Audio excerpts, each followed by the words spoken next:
Hi, today's video is my weeks 3 and 4 update. There have been several new changes, almost all of them good. There is one issue that I'm currently having and trying to work through. I'll get into detail with that a little later. This is specific to PCOS, so some of these symptoms you may not identify with. Several of them are pretty universal across the board. So here we go. Workouts are really so much better. I feel really strong the whole way through. I don't feel like it's just not going to happen and I need to stop early. I'm just getting through it and feeling great. My brain fog also seems to be coming along nicely. I am now finding that in conversations I can go off on tangents and then still remember what the original topic was and come back around to it with no issue. I haven't been able to do that for a really long time. My skin and nails have seen improvements. My nails are growing out long. I did a little short video about them. They're growing down instead of curling up and breaking off, which is what they've always done in the past. And my skin is almost completely clear at this point. No more new cystic acne coming in. I'm really happy about that. One symptom I didn't even realize for a while that had gone away was night sweats. So I used to wake up in the middle of the night drenched. My pillow, my sheets, just everything was just gross, cold, sweaty, wet. Now that hasn't happened to me. I didn't write it down because I didn't notice, but it hasn't happened probably since around week 3.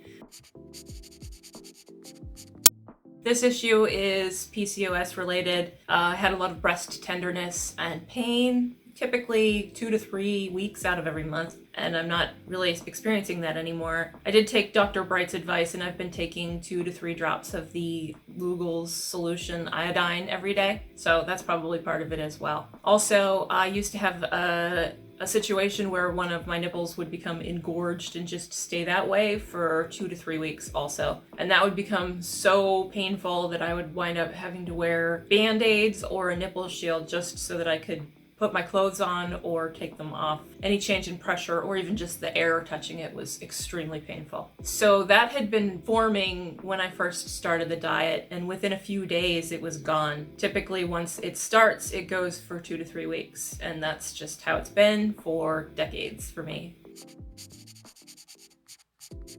I haven't been watching the scale extremely closely, but I have noticed that since weeks 1 and 2, I've lost another 8.5 pounds. That was really surprising when I checked. I was thinking, oh, I might as well just take a look since I'm going to shoot this video so I can record the number. And I was very surprised that it was so much. In 2 weeks, 8.5 pounds. Wow. I have noticed with some testing that my weight loss seems to be connected to my dairy consumption. So if I'm eating cheese with most meals, even just a little tiny slice, or if I have some milk or yogurt, then I don't seem to lose any weight. So I have removed dairy for another reason as well, and I noticed that it's starting to drop off a lot more quickly after doing that.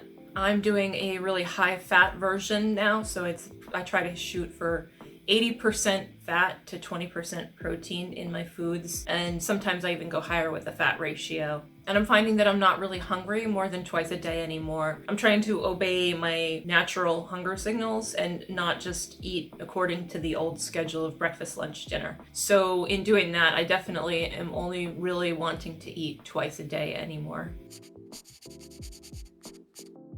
I have noticed that my digestive issues as far as having liquid bowel movements have been pretty much resolved. I'm now only going maybe once every 4 days and they're solid again, so I think I've become adapted. I think that's a pretty good sign of that at this point. And some other changes related to bathroom habits are I've noticed that I no longer have to wake up in the middle of the night to pee. I used to be getting up 3 to 4 times a night, maybe sometimes even more, and now maybe once a night, usually not at all. I just don't have to wake up and pee anymore. Also, when I go to pee, I used to have to sit and just wait for a minute after I finished because I knew that there were going to be a couple more little drops coming out. And if I just get up and go about my day, then I have to pee again within a minute or 2, which is really annoying and wasteful. Toilet paper.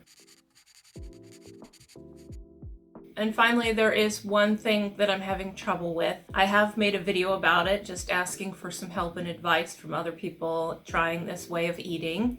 you can watch that video here. But I'm dealing with indigestion and it's pretty painful. So I've been trying elimination of several different things, and at this point I've cut out dairy, black pepper, egg whites, and I've also stopped eating the melted hot tallow when I'm cooking dinner. I no longer add it to the pan when I'm making the steak. I'll just put it on the plate as a cold block and eat it that way. I am looking for a carnivore community. I've seen some out there from some of the more popular carnivore YouTubers, but they all seem to cost. We are stretched tight financially right now, especially since my husband is not doing this with me. So I'm still purchasing the vegetables and all the carbs for him, and then all the meat for me, and he likes to eat all the meat that I'm making, so it's going pretty quickly and it's expensive. So that's my weeks 3 and 4 update. Everything seems to be going really well for me, minus the one issue, which I'm working on.